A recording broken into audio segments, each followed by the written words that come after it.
Culture and Society from the Tribal Roots Studios. The principle of correspondence, as above, so below, as within, so without. If you're deficient on the surface, more than likely there is a deficiency that you have underneath inside you. We may not know it yet, but we suspect that it could be there. And maybe that is why. Bringing you the authentic experience from African villages, towns, and telling the stories from the horse's mouth. Tune in every Tuesday to get a feel and a complete experience of Africa. Africa, Culture and Society, Tribal Root Studio. Responsibility, raising a young man into responsible men. Brother Isaac, when I said men don't cry, I didn't really mean to say it's about the crying bit. I was really trying to show you how much men don't really invest in emotions, to the point that even when it needs them to feel hurt for the wrong things going in society, they're still okay with it.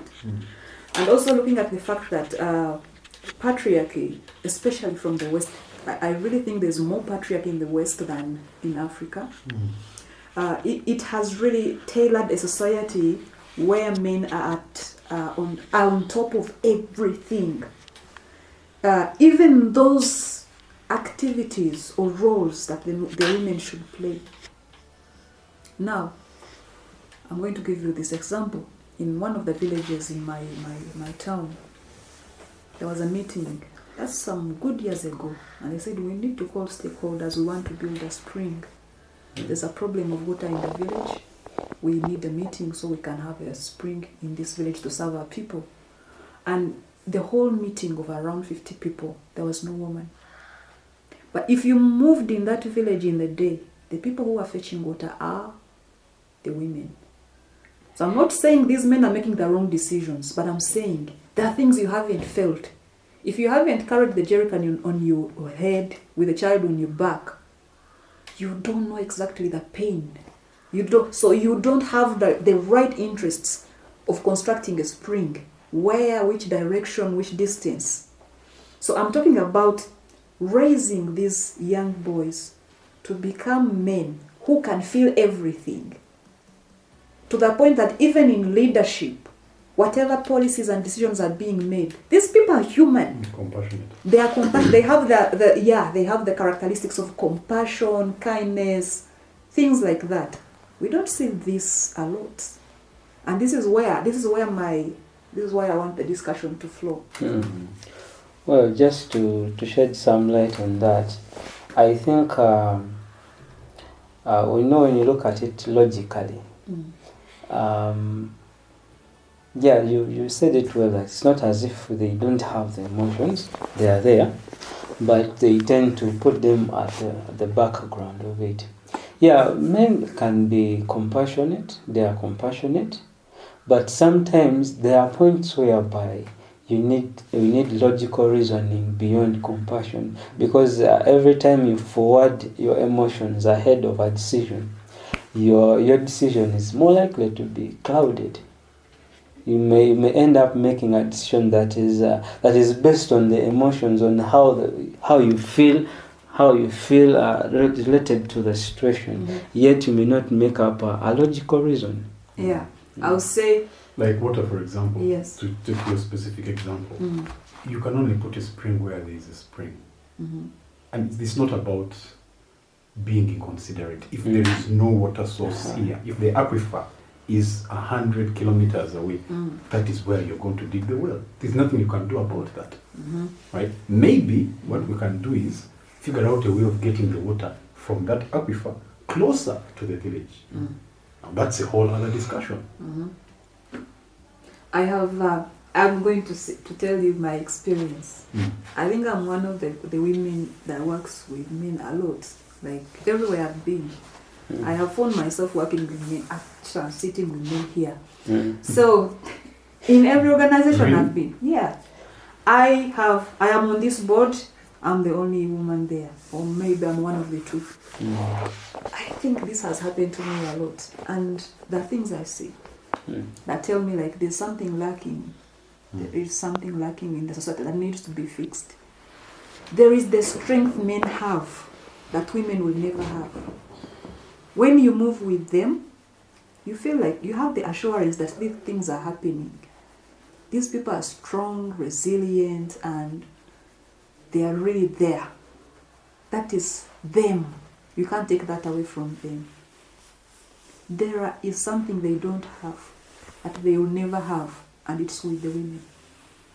Thank you. So when I said raising men to be responsible, this is what I was driving to. Like, there is something, like my father in my house, he's irreplaceable. It doesn't matter if he's there or not. He is, there is something he will not do. There's something my mother will not, it is just him. Then there is something my father will never do that my mother will do. So these roles, I think there is a balance that is lacking. And when these people talk about balancing the gender, no, I think that's a bit off for what the roles should be. If all of us were playing our roles, I think we would have a better society. We would have a better society. So why I'm saying that there are these characteristics men don't have. They don't have them, but are still being put in positions to perform those roles. Now, let's talk about the wars. I like talking about wars a lot. Wars? Yeah.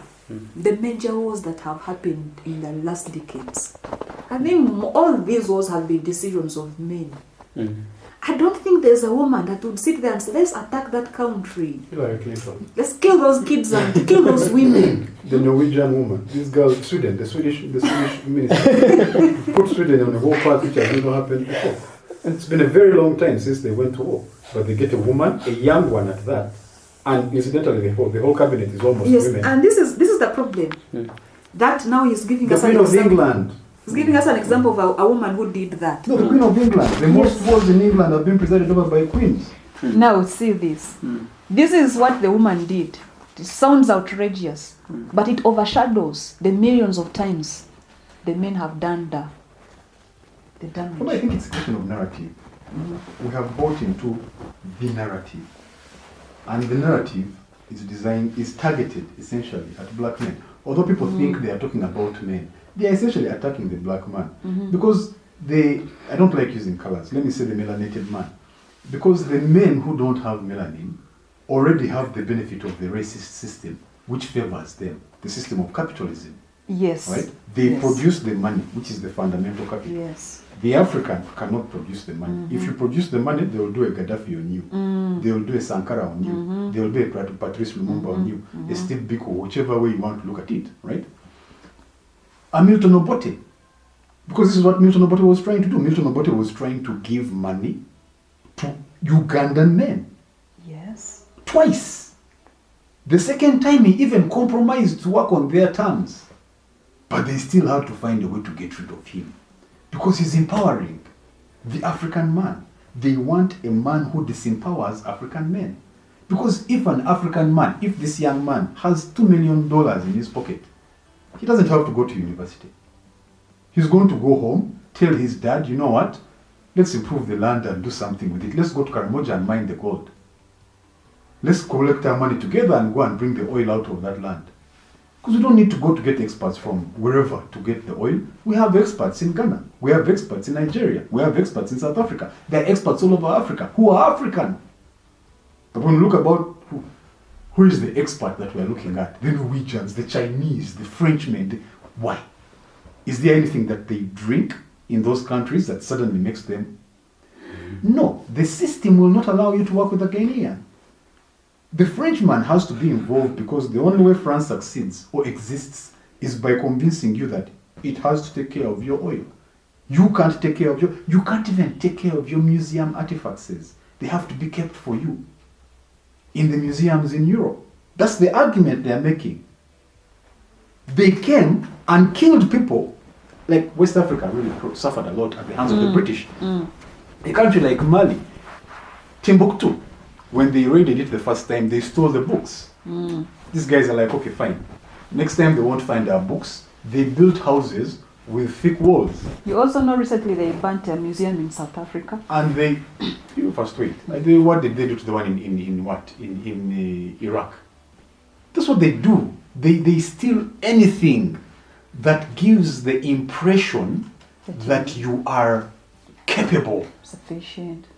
That's all. Because the narrative that has to be maintained is incompetence. We are the only ones who are competent.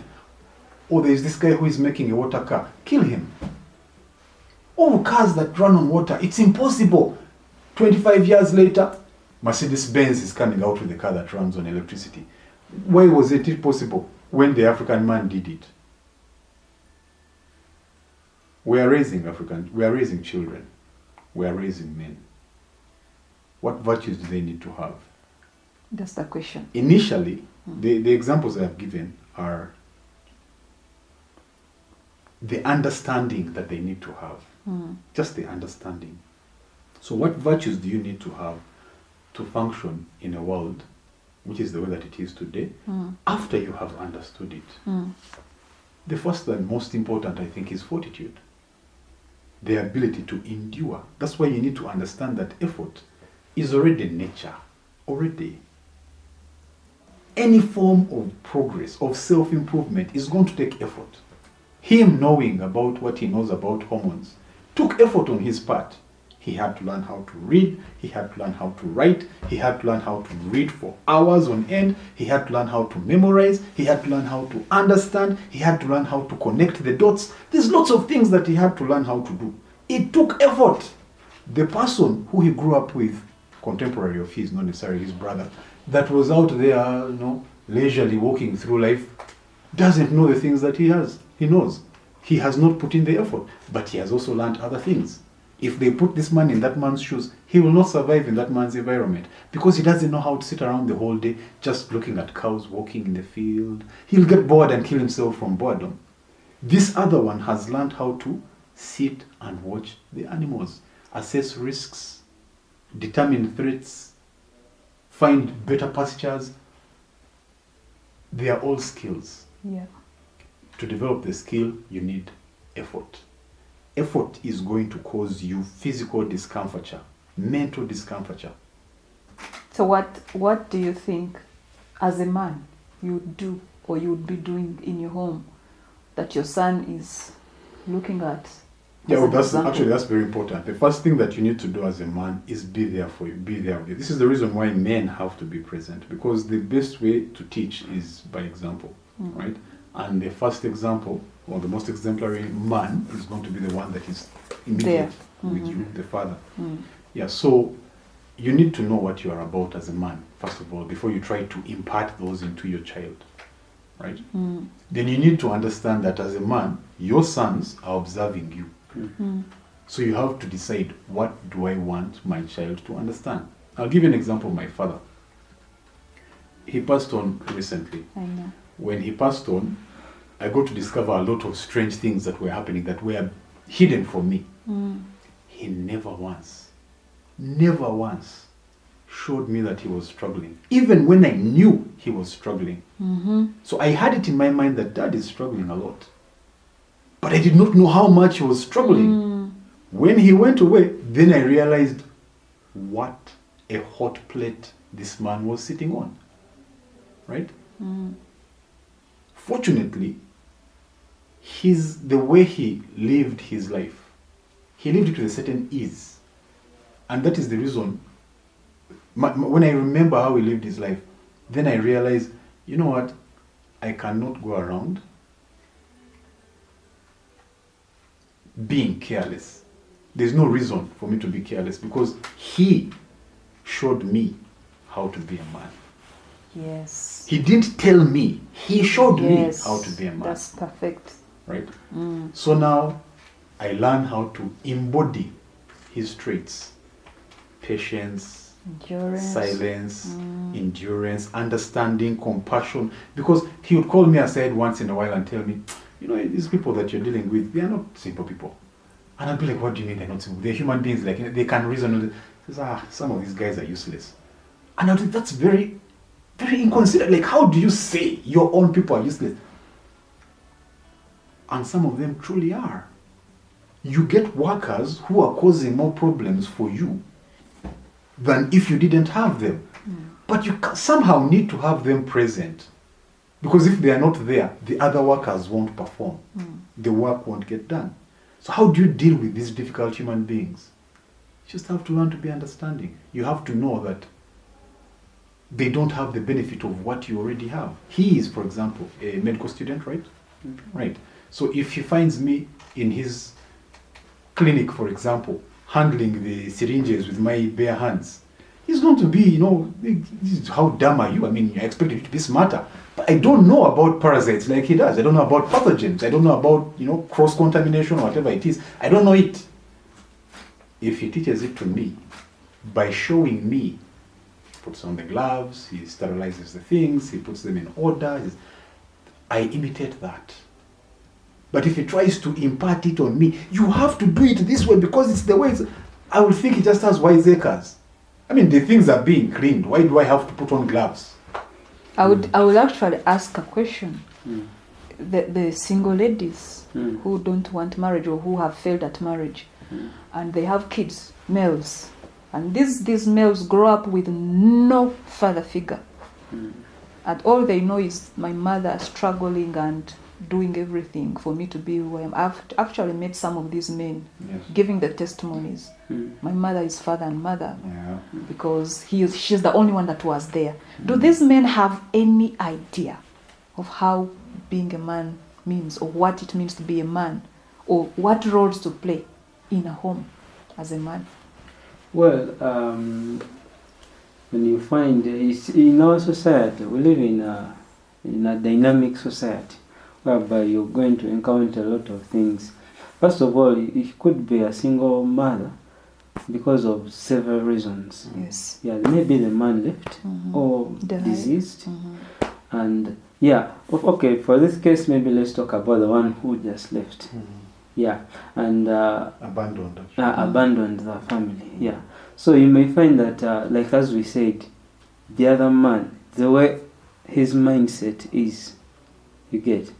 Well, we cannot say as all men we are the same, and we have the same values, and we have the same understanding. We have come to understand whatever we are doing. Like, we are living in a society where everyone is doing what they think is right, or what they have learned coming up, or what they didn't learn, and they just bump into something. Yeah, so a lot of this, we cannot avoid all this happening, much as we may try to eradicate it, but we still have those things happening. And of course the other one who left may not understand the impact or the effect that is causing to the family. Or some may understand, but of course we have what we call ambition. Some men have ambitions. Like I've seen several international students around. And the reason why their parents sent them away is because some funny reasons. They don't want to be embarrassed by these children, or they're embarrassed by these children, or maybe the child does maybe drugs, and they don't want to be embarrassed. The community. Yeah, like maybe this is a governor, and the governor's son, and so it just keeps on sending money. You get. The fact that you have money, you may say maybe abandoned, but it still sends money.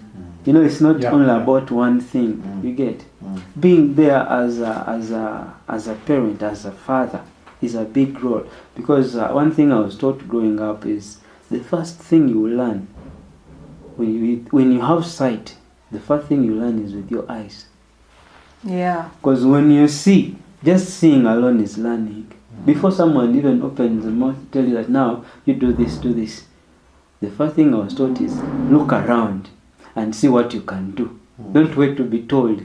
When you see someone is carrying something, or maybe is carrying a log of a piece of wood, and you see he's carrying it from this side, maybe he needs help on the other side. You get. So you learn from the environment, you learn from observing. So it is important when you have that figure that you're observing, just observing. Of course, other things come in, like someone telling you, now, my son, this is what you do as a man. But then, of course, some men actually don't have time for their children. Like in Africa, you find that most times there are some things that you, as a child, may not only be a man, but also be also a lady. There's something that you not learn at home, and yet some of the things you could learn them at home. Your parents, it's not as if they don't know them, but they're not telling you, they're not teaching you. There's something that you not observe at home. You get, yeah. So the single parenthood will not stop. It has not started now, and I'm sure it is not going to stop now. No, it won't. But we can reduce the effect of this abandonment by for example, what we're doing here, trying to talk to that young man outside there, trying to talk to that parent, know how to raise this child. Even you as a single mom, you can still bring up a child, a young man, to be a man of responsibility. Because I have friends who have been brought up by their single mothers, Yeah. and they are responsible people. They know, like you've said, a mother can be a mother and at the same time a father, in a way that is stepping into the shoes of the father to provide, to protect, and to do everything that the father could have done. So you have families where there are these single mothers raising young boys, but still are able to have a father figure. Like the father may not be there, but there are uncles who are really responsible. There are relatives who can like stand in the shoes and teach these young boys to be men. I really think a young boy needs to be taught how to be a man. Well, as it is said in Africa, a child is not brought up by just one person, the whole community. It's a village. Yeah, so when we all learn how to do that, because me as a friend to him, I can correct you to something that is right. Yes. And he can correct me to something is right. When you move around and you see elders around, the way you behave around the community, if people are really concerned, if we all come to a unified mindset that we need to have a good community, Precisely. we can bring up a good generation that we shall have a good community. I happen to have one of the most responsible fathers, I think. And the lesson I've learned from him, even at my age, he's still my father, like not because of the name. He's my father, even practically. He's in my life. So the lesson I get is when I have my own children, I really want their father to be in their life. Let him not be in my life, but he has to be in the life of the children. I'm learning this not because anyone told this to me, but I'm learning this from my father. So even as a girl, there are things you learn from the parent that is there. And you know, like it's really important for the father to be there. If he's not dead, where is he? Why would he be away from the life he brought here? So I think these are the virtues and the values. Yeah, just to add on that, I would still add some weight on the point that women should also understand their roles. Because by the time a man walks into something, and there are men who you can find a responsible man who has deliberately walked out and abandoned the family because of the woman. Because of the woman.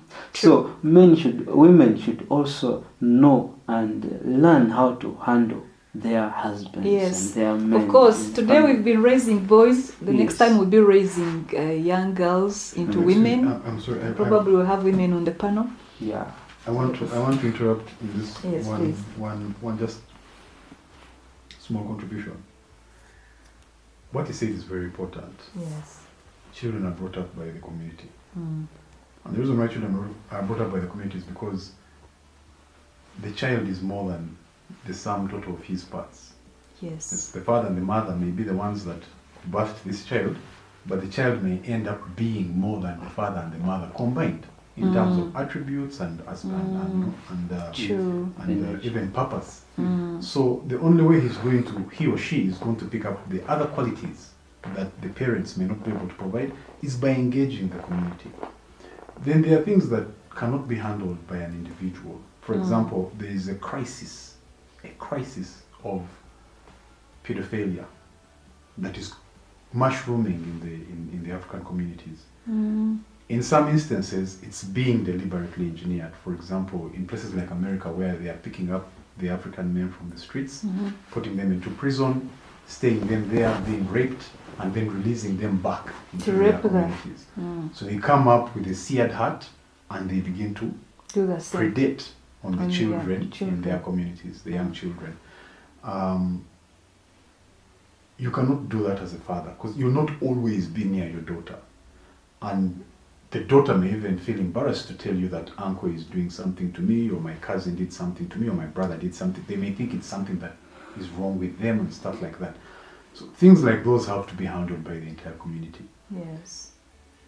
I think eldership, specifically for African society, I don't know how it is for other people, but Africans, we need to return the culture of eldership. Every community or every family which has brought back the concept of eldership has stabilized somehow. Even the wayward children have been brought back home. Right? We need to understand as a community and as a family, it's not possible that every child is going to grow up to be a lawyer or a doctor or an engineer or whatever it is.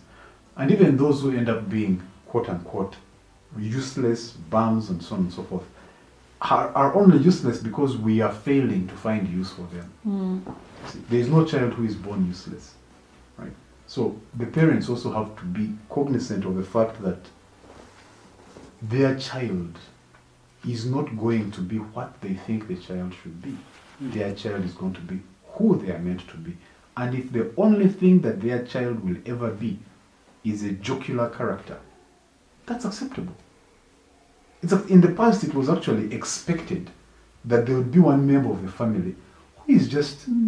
They still say that. They still say that in every family in Africa, there is that one sacrifice. They call them sacrifices. Well, that's the thing. The problem I have with words like those now, like I told you before about religious connotation.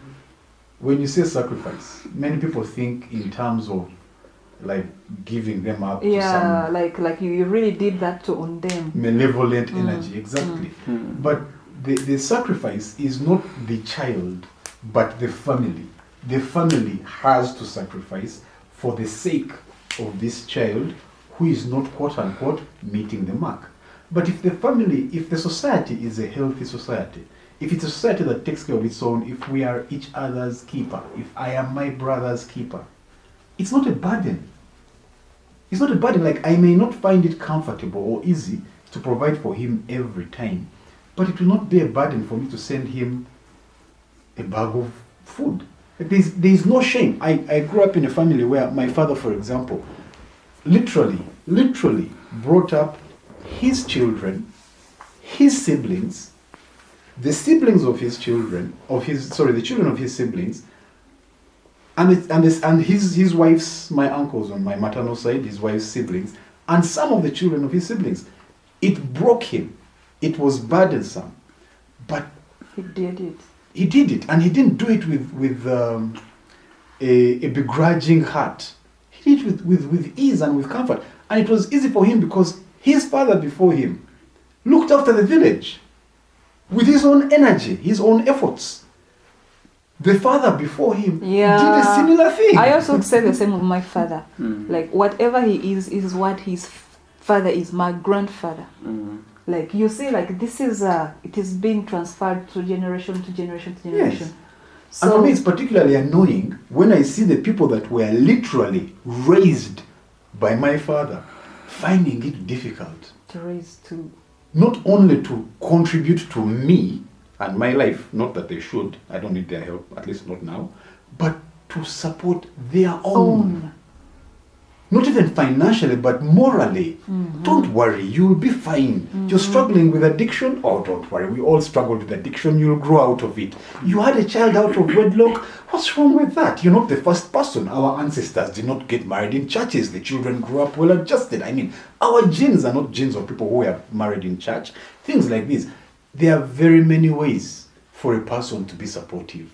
The idea that he has to be physically present all the time is a ridiculous notion. The stay-at-home dad is possible, but it's not necessary. Right? My dad, for a very long part of my life, my early childhood, he was absent. He had been posted to the border, and it's not unique to our family. Many of our fathers were like soldiers Yeah. and things like this. You don't see the dad, but then the children grow up. As the most important thing for a child to know is that the parent loves them. He's there. He loves them, like Yeah. genuinely cares Like, about he's their not here well-being. physically, but I know he's there. He's there, and he's providing, and he really wants my well-being and all these good things. You see, Yeah.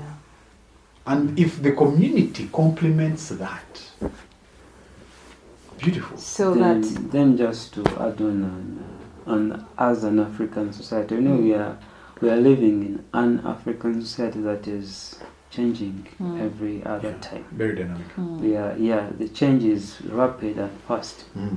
And if you just go back 10 years ago, you'd see that when you're in an African home, you discover that the way parents urge their children to take up particular careers in life, it was not right. It was not right at all. Mm. Because you find they totally neglect the child's potential Yes. and ability, that's and good. force them into what they thought is going to make money. Exactly. Yeah. It was all about money. Make money. That's it. Say, you go to the medical field, and this is where there is This is money. where the money is. You go to engineering, this is where money is. Yeah. But then if you look around, we have an inflation of doctors Mm-hmm. who are now, I don't know what they have turned into, something else. They're now just taking them here and there, go to UAE and you become something else. We have people who have qualified and they're just a nuisance now in the community. We have doctors And- who are tax collectors now. So I really, if you are talking about this, raise up a child and discover your child's potential and support it, because every child has a potential. That's important. There is no child in Africa who doesn't have an ability and a potential. Yeah, every child, because when you look around, even that person who never went to school, Yep. if you look at them, if you find the one who was supported, you'd see that they are doing well more so than those well. who went to school. Yeah. So I really urge, as Africans, parents who are there, and you should really look into that. Support your child to what they are interested in, and they'll have a successful life. Not what you want them to Not do. what you want. Parents are frustrated. What they failed to do is what they want their children to do. complete. If you failed it, why do you force your child to do it? Let it be out of their own interest. And I'm sure there is an easy way of if what I've discovered psychologically, you can condition your child to love something that you want by the way you bring them up, Yeah. instead of you forcing it on them. You can condition your child. For example, you can condition your child to become a doctor right away from childhood. You just be there. Every time you go to a hospital, you visit. Most times you just go to the hospital because they are sick and the injection. Yeah. And you know every child hates injection. Yeah. You get. Why don't you go there in times when it's just normal? Pay a visit and look around. Say, now this child is sick of this. This one is sick. The child will grow that heart of, I wish I can help. I wish I can help. You get. Want to. You can condition it if that's what you want. Yeah, it's just another trick. But it's still better to observe the abilities and the traits that your child has, Exactly. and encourage the child to go In in the that direction. This one I'm just bringing it for those parents who are rigid. Yes. If you really want your child to do, because you can force. I've seen many students in medical school. They are chewing the tuition, but they are not studying. You get.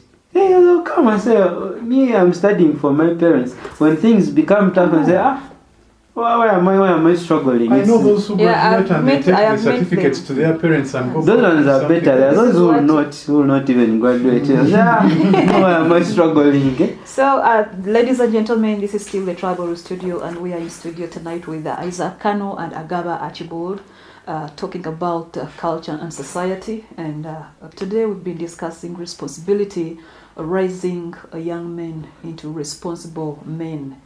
Remember, every time we are in the Tribal Roots, we are talking about fixing Africa and changing the mindsets, making sure we are putting our people on the right path. My name is Alina Zahe once again, and we are winding up.